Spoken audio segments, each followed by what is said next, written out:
Okay, hi friends, అందరూ ఎలా ఉన్నారు? మంచు అయితే విపరీతంగా పడుతుంది. మంచు ఇప్పుడు మార్నింగ్ 6:30 అవుతుంది. 6:30 అయితే కూడా మంచు అయితే బీభత్సంగా పడుతుంది. మీరు చూడొచ్చు, ఎక్కడ చూసినా కూడా చూడండి. బావి దగ్గర, బోర్ దగ్గర వచ్చేసి లైట్లు 1 2 3 లైట్స్ ఉన్నాయి. ఇంకా చుట్టూ మంచు మంచు మంచు మంచు. ఈ కొడైకెనాల్, సిమ్లా, ఊటీలో పడినట్లు పడుతుంది మంచు మన పల్లెటూరుల్లో కూడా. ఇంకా మధ్యాహ్నం పూట అయితే ఎండ సరిగా రావడం లేదు. ప్రతిరోజు డైలీ అయితే మంచు బీభత్సంగా కురుస్తుంది. ఇంకొచ్చేసి ఇక్కడ మీకు కనిపిస్తుంది కింద నార. ఇది వచ్చేసి నార నార నార ఓకేనా. ఇది ఏం నార మీకు ఐడియా ఉంటే కామెంట్ చేయండి, ఏం నార అని చెప్పేసి, ఓకేనా. దీన్ని నేను మళ్ళీ రేపు వీడియోలో చెప్తా, ఎందుకులేండి ఇప్పుడే చెప్పేస్తాను వినండి. అది వచ్చేసి రాగులు నార. రాగులు భోగి పండగకి ఉంటుంది కదా, భోగి పండగలో పోసిండేటటువంటి నార, అది భోగి నార. రాగి ఉంటుంది కదా, రాగులు సంగటి చేసుకొని తింటే షుగర్కి, బీపీకి, హెల్త్కి అన్ని రకాలుగా కూడా చాలా చాలా మంచిది.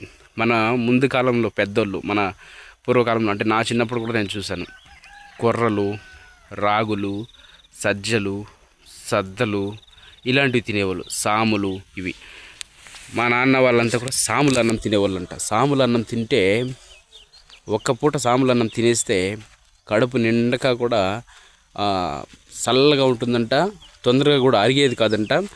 కడుపు కూడా ఆకలిని తట్టుకొని, ఒక పూట మనకి ఆహారం లేకపోయినా కూడా రెండో పూట వరకు కూడా మనకు ఆకలి అయ్యేదంట. అంత నింబలంగా ఉంటుందంట ఆ సాములు అన్నం తినేస్తే. ఇప్పుడు మనం తింటున్న రైసు ఇవన్నీ కూడా పాలిష్ రైసు. అంటే ఈ రైస్లో గ్లూకోజ్ శాతం ఎక్కువ ఉంటుంది. గ్లూకోజ్ శాతం ఎక్కువ ఉండేదానివల్ల మనకి షుగర్సు, బీపీ, కొలెస్ట్రాల్ ఇవన్నీ అధికంగా పెరుగుతాయి. ఇవన్నీ కూడా హెల్త్ పైన ఎఫెక్ట్ పడతాయి.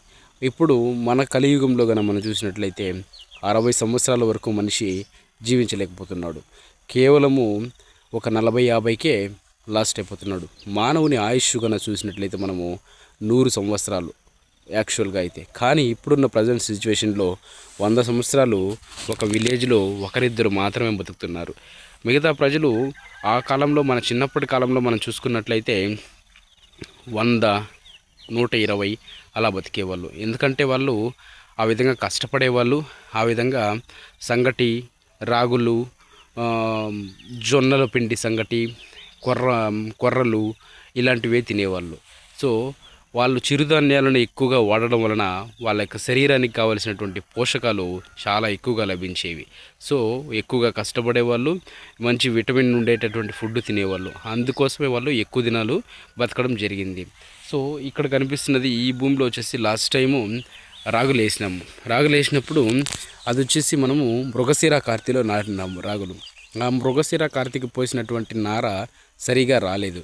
అందుకే ఇప్పుడు భోగి పండుగ నారలో పోసాము. ఈ భోగి పండుగ నార అంటే భోగి పండుగ రోజు మాత్రమే, సంక్రాంతి రోజు మాత్రమే పోస్తారు ఆ నార. అది ఇప్పుడు మనకి ఇంకొక 10 దినాల్లో పెరుగుతుంది, దగ్గరికి వస్తుంది నాటడానికి. ఆ తర్వాత మనం దాన్ని తీసుకుని ఈ యొక్క చేనులో నాటుకోవాలి. ఈ చేనులో డ్రిప్పులకే నాటేస్తాను నేను.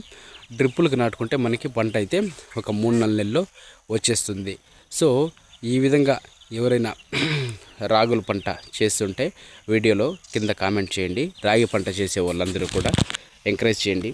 రాగి పంట ఇంకా మీకు తెలిసినటువంటి విధాలుగా ఎవరైనా చేస్తుంటే కూడా కామెంట్స్ రూపంలో కామెంట్ చేసి తెలియజేయండి. అలాగే వీడియో నచ్చింటే వీడియోకి ఒక లైక్ చేయండి.